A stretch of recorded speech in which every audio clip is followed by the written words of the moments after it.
Lo que hemos hecho en los últimos tiempos, aquellos que estudiamos lo que es la parte de estrategia organizacional volcada a las organizaciones modernas, es tratar de definir, conforme fue avanzando, no solo los mercados, sino también las complejidades que se plantean dentro del mismo, eh, el concepto de organización. El concepto de organización, si nosotros vamos a distintos libros, vamos a encontrar que es la unión de dos o más personas que se reúnen con el fin de producir un fin determinado. Desde el punto de vista legal, también podemos decir que, bueno, ahí se produce un problema entre la dialéctica, lo que define nuestra justicia, ¿sí? Habla de sociedades como debería ser la unión de dos o más personas con un fin determinado, al igual que les planteaba anteriormente, pero no, ahora dice y sostiene desde hace unos años que también una sociedad puede ser unipersonal, para lo cual, obviamente, nada tiene que ver el individuo per se solo desenvolviéndose como comunidad. O sea, ya partimos de lo que es un absurdo. Para lo cual, ante tanta distorsión del término de organización y con el fin de poder establecer un plano estratégico que nos permita después armonizar cada uno de los componentes que van a permitir, una vez alineados, llegar a un fin determinado, obviamente nos fuerza esto a definir lo que es una organización. Y en términos concretos y contemporáneos podemos decir que una organización es una comunidad de personas, o sea, más de un individuo, unidos con un fin determinado, ¿sí? Que opera en el límite del caos. Y acá sí es importante este concepto, porque nunca lo abordábamos quizá en una definición de estas características, pero sí es necesario. ¿Por qué? Porque en realidad el caos es algo que es necesario. ¿Por qué? Porque viene de la mano de la necesidad de cambio. Y el cambio es la consecuencia, en gran medida, de procesos de mejorar continuamente para poder ser más competitivos o, en el peor de los casos, poder mantenernos dentro de un mercado determinado. Obviamente, el caos se produce cuando yo estoy con la voluntad de vencer determinados paradigmas, obviamente estoy alterando un orden establecido.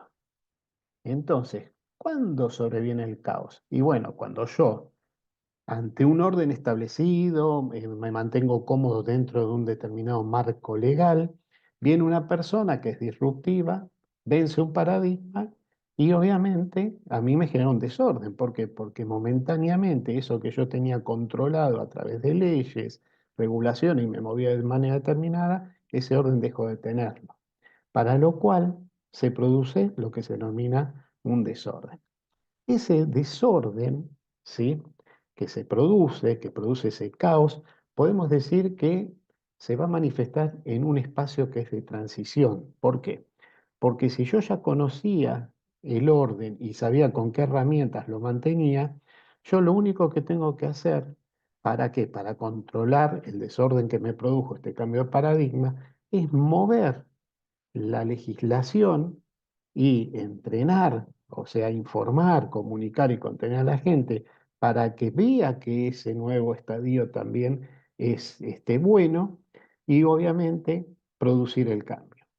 Cuando yo produzco voy navegando en esa transición y llego al cierre de la transición, o sea, con un nuevo cuerpo de leyes, lo que estoy haciendo es ni más ni menos que plantear un nuevo orden. Entonces, ese espacio de transición que tuve desde el orden establecido, el desorden y volver al orden, me va a producir, sí, una inestabilidad que es limitada. Ahora, en esa inestabilidad limitada, en donde yo tengo el orden y el desorden, van a haber dos fuerzas siempre que están pugnando por controlar, a ver si nos quedamos en el quo que teníamos planteado o en el nuevo paradigma que nuevas fuerzas están proponiendo. Bueno, los que proponen el cambio los vamos a estar llamando fuerzas progresivas y aquellos que no quieren cambiar, fuerzas conservadoras. Con esta definición, lo que buscamos fue no solo focalizarnos en lo que es la definición de una comunidad con un fin determinado del sector privado, sino también buscar una que sea compatible tanto para el sector público o privado en cualquiera de sus dimensiones. Vamos a ver ahora cómo podemos llegar a desmenuzar todo esto. Bueno, obviamente cuando hablamos de el nuevo concepto de comunidad nos referíamos a, obviamente, cambios. Y vamos a ver qué escenarios se nos plantean a nosotros como para poder desarrollar nuevos paradigmas. Bueno, el primero es la inestabilidad y la turbulencia que se dan en los mercados, ¿sí? Hay muchas asimetrías, muchas entre maneras de pensar entre los mismos agentes que están dentro de un mismo mercado, hay mayor competencia, mayor regulación, se busca cada vez encontrarle más sentido a cada cosa que nosotros hacemos, se busca trazar el caso de productos o servicios para poder determinar el caso de tener una falla, la forma de poder erradicarla definitivamente y tener o servicios mucho más seguros y de estándares de calidad más altos. Las estructuras se van adelgazando, vemos que se van reduciendo. También, por otro lado, no solo se adelgazan, sino también que se están achatando, es decir, van perdiendo dimensión en lo que es la verticalidad y la horizontalidad. También hay mayor descentralización y autonomía, buscando que los empleados se puedan empoderar en sus tareas. Hay también un incremento de interdependencias fusionales. Esto tiene que ver con el achatamiento de las estructuras, cuando buscamos que la horizontalidad de alguna manera produzca mayor valor en los productos y servicios que nosotros ofrecemos. Cuando nosotros vemos un organigrama, para verlo esto en términos más claros, cuando nosotros estamos viendo verticalidad, en el árbol, ¿sí? Lo que estamos viendo en definitiva es centros de costos, o sea, la gerencia general, la dirección de una dirección dependen determinadas gerencias y de esas gerencias jefes que reportan a esos gerentes y a ese director. ¿Por qué se denominan centro de costos? Porque esos departamentos o esas áreas van a estar reguladas por un presupuesto y sobre ese presupuesto tienen que ser responsables. O sea, tienen dinero asignado para desarrollar sus actividades y sobre ese dinero y actividades, o sea, resultado de las mismas, van a tener que rendir cuentas. Ahora bien, ¿qué ocurre cuando nosotros comunicamos a la estructura, ese organigrama en forma horizontal?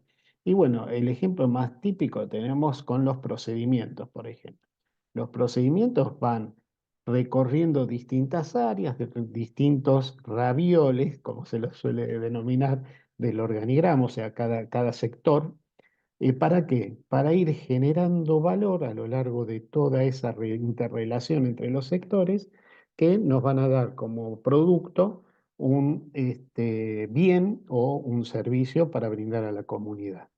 Bueno, cuando nosotros estamos interrelacionando en forma horizontal todas las actividades dentro de un organigrama, se denomina centros de utilidad. Esto ténganlo presente siempre. O sea que verticalmente en un organigrama vamos a ver centros de costo y horizontalmente, cuando tenemos más una visión de procedimientos, estamos detectando lo que se denominan centros de utilidad. Ahora bien,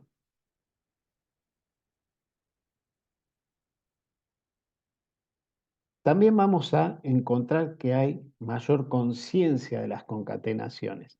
Esto tiene que ver con lo que les comentaba inicialmente, o mejor dicho, anteriormente, con el incremento de las interdependencias funcionales.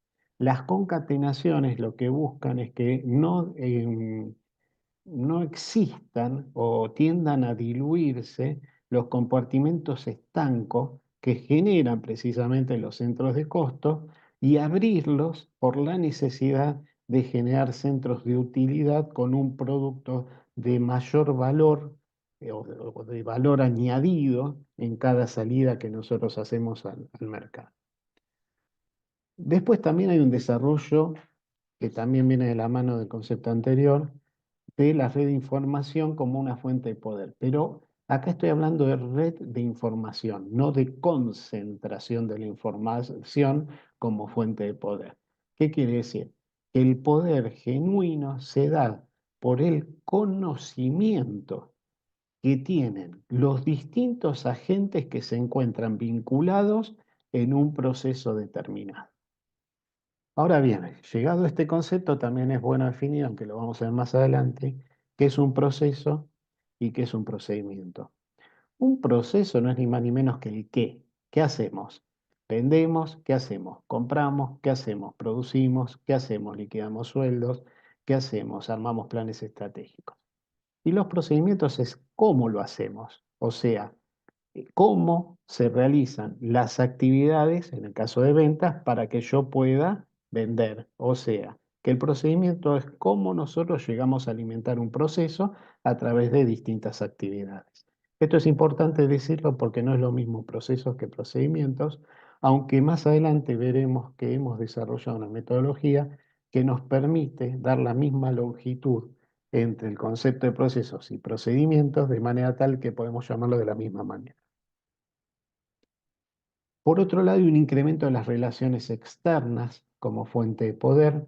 Acá tenemos que considerar que a través de la década, perdón, a partir de la década del 90, con la introducción de las herramientas de gestión de calidad, sobre todo las japonesas, empieza a trabajarse sobre lo que es la relación cliente-proveedor, interno y externo. Esto lleva de alguna manera a empezarnos a comunicar a la gente que estamos dentro de una organización con el entorno, conformado más que nada por partes de interés, ya sea a los accionistas, a los clientes, a los proveedores, se los denominan partes de interés.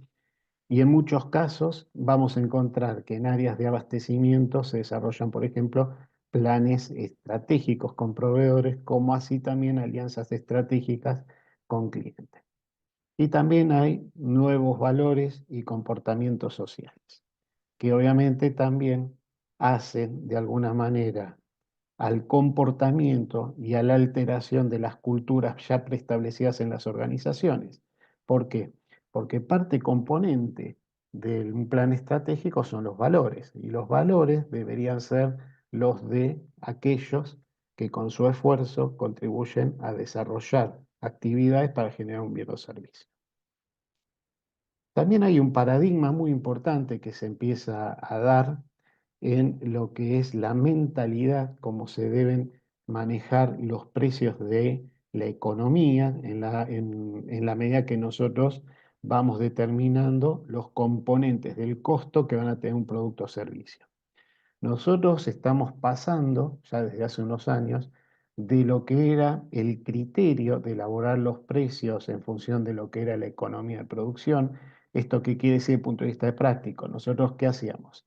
Armamos el precio de costo, es decir, determinamos el costo de la materia prima, el costo de la mano de obra, los costos indirectos de fabricación, más los costos fijos. A eso le sumamos el beneficio que nosotros queríamos tener y eso nos da el precio de venta.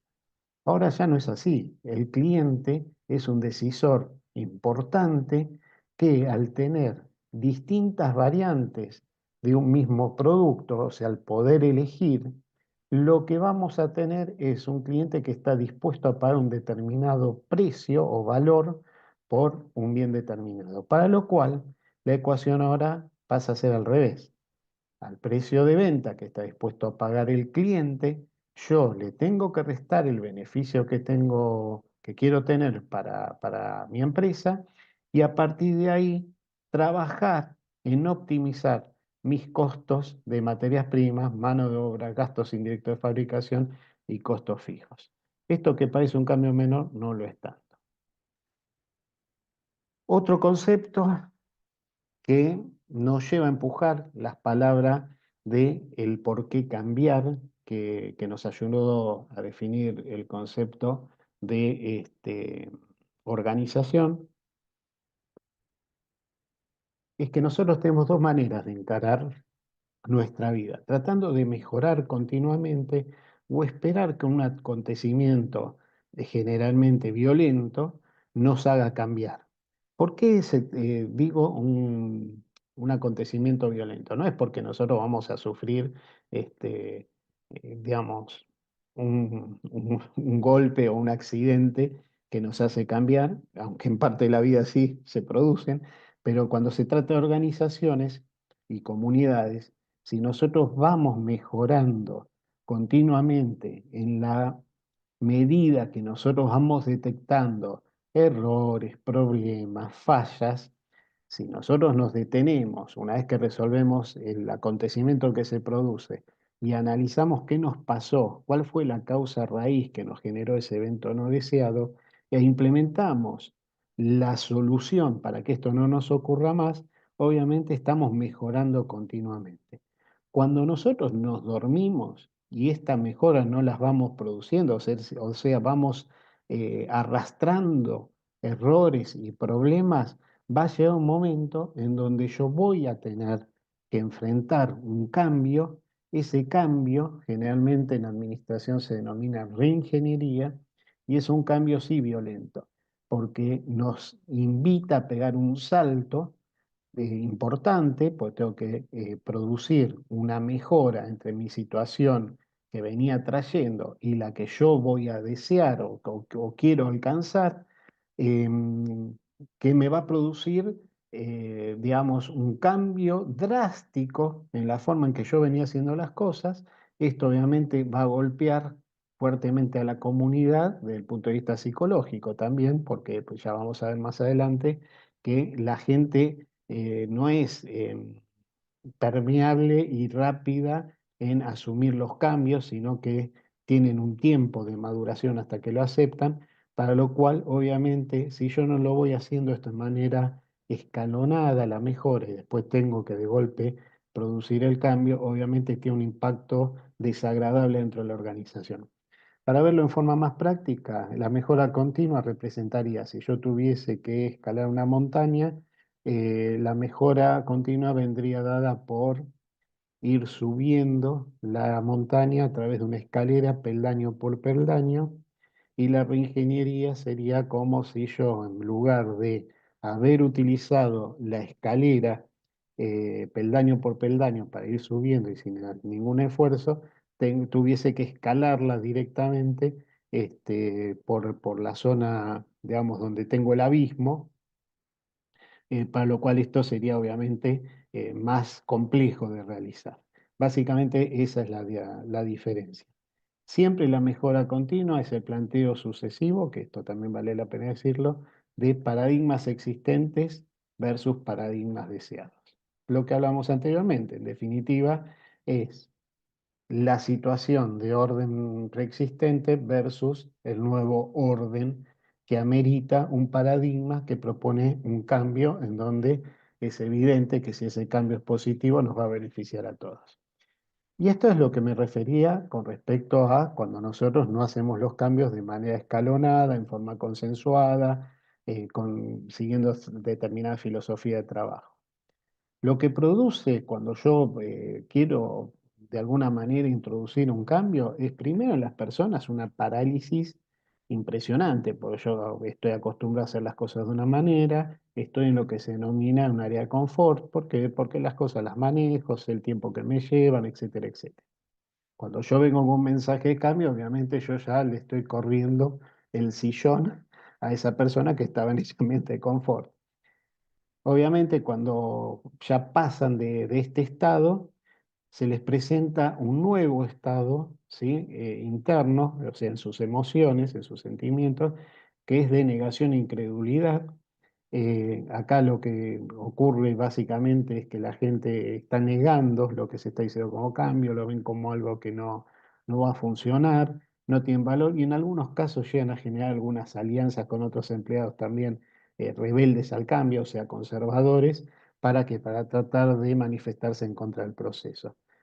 Obviamente después aparecen las dudas propias, las emociones, la gente ya acá empieza a decir, "Pero quizás yo me estoy equivocando, esto no es tan malo después de todo. Y acá es donde las personas que tienen que liderar estos cambios tienen que ir conteniendo, ir explicando a las personas continuamente los beneficios que tiene el cambio y también el trabajo que hay que hacer para poder lograrlo. Una vez que nosotros logramos pasar por esta etapa de dudas propias y emociones, vamos a entrar a experimentar un cambio el cambio, precisamente, es el estadio más bajo de lo que es las emociones, en donde empezamos a aceptar este nuevo paradigma, pero no aceptarlo de manera en que ya me estoy identificando con el cambio, sino dejarlo pasar. A ver, vamos a ver qué pasa. Por lo menos ya no me resisto, sino que lo dejo transitar. Obviamente, una vez que lo veo y veo que ese cambio es bueno, que veo que también la gente lo va acompañando, va adhiriendo, lo que voy buscando es adaptarme y empezar a probar. A ver qué tan bueno es esto. A ver, respecto de cómo yo lo hacía. Ah, bueno, mira vos. Le empiezo a buscar lo que vamos a ver en el estadio siguiente, que es la construcción de la búsqueda del significado.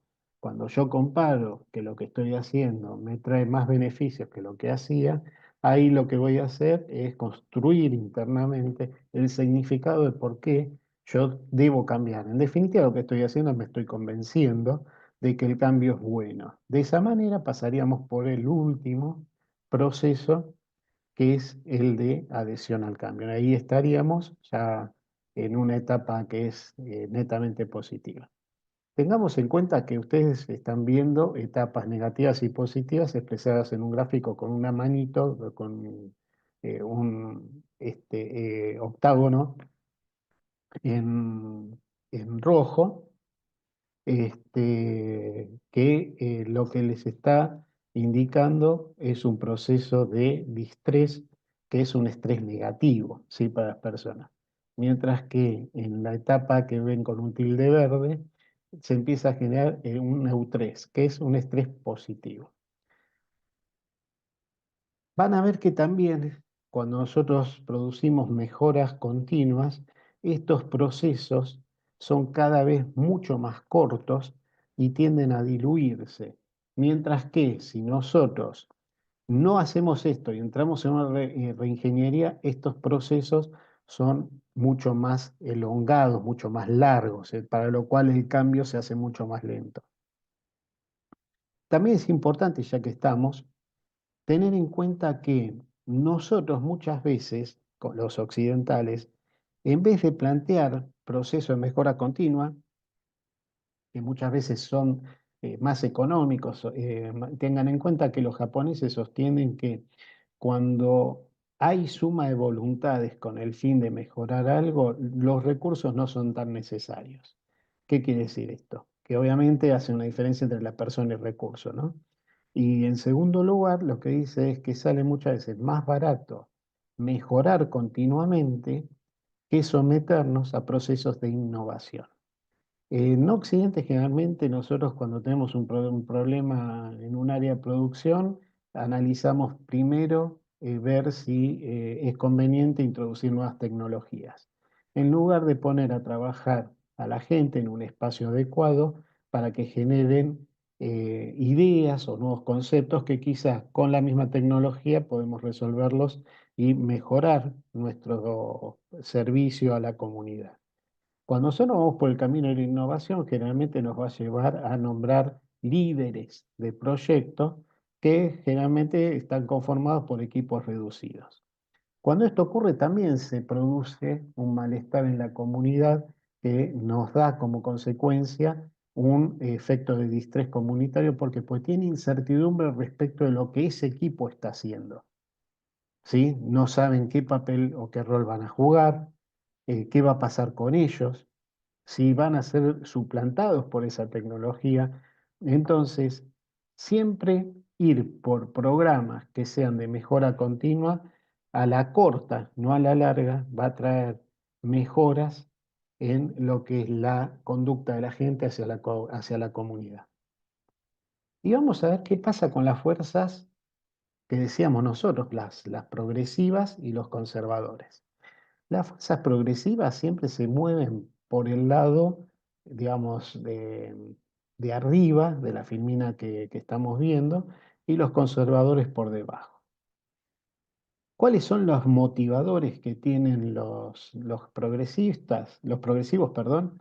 Es, primero, la insatisfacción con la situación actual, por eso ellos van a promulgar estos cambios. Después, lo que tiene es una percepción de las consecuencias negativas que trae el hecho sencillo de no cambiar. ¿Por qué? Pues ya lo estamos viendo. Si nosotros tenemos un comportamiento magro en el mercado, obviamente, y seguimos haciendo lo mismo, nada hace prever que esto cambie.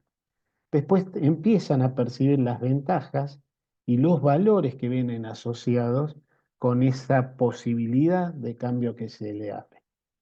Por el otro lado, ¿qué van a decir los conservadores? Mira, yo donde estoy tengo la tranquilidad de lo que no voy a estar cambiando, tengo esa inercia de comodidad que ya estando en mi espacio de confort no tengo por qué cambiar. También se empieza a despertar lo que es el temor por las consecuencias del cambio y el costo percibido del cambio.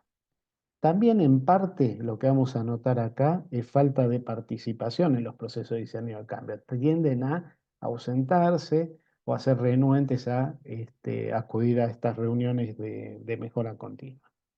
Entonces, en esta etapa de lo que es la gestión del cambio, nos encontraríamos en lo que se denomina el atractivo del cambio. Después, ¿qué ocurre? Esto obviamente si se somete a un comité y se decide cambiar, estamos en la segunda etapa, que es la de decisión de cambio, en donde obviamente nos vamos a encontrar con los progresivos de vuelta creyendo, o sea, con la firme creencia en la propia capacidad que tiene la gente que está abocada al cambio de poder lograrlo y la factibilidad de poder dar los primeros pasos y que esos pasos sean trascendentales después para el cambio. Los conservadores, por otro lado, lo que van a estar siempre esgrimiendo eh, y lo que los va a inmovilizar, en definitiva, la falta de participación en estos procesos de cambio que se siguen manifestando aún estando la decisión de un comité ejecutivo y las limitaciones técnicas que ellos ven para el cambio. Obviamente, básicamente esto está empujado por esa mentalidad occidental que tenemos que la innovación implica siempre la incorporación de cambios tecnológicos, cuando en realidad un proceso de mejora continua, como les dije anteriormente, no propicia necesariamente el cambio o la incorporación de nuevas tecnologías. Después, obviamente, ven que la capacidad de cambiar, los progresivos, les va a traer nuevos conocimientos y habilidades, productos de ese mismo cambio. Y obviamente, cuando todas estas fuerzas, ¿sí?, logran consensuar, es donde nos encontramos dentro de lo que se denomina el cambio real. O sea, cuando el cambio es legitimado por la comunidad. Pero fíjense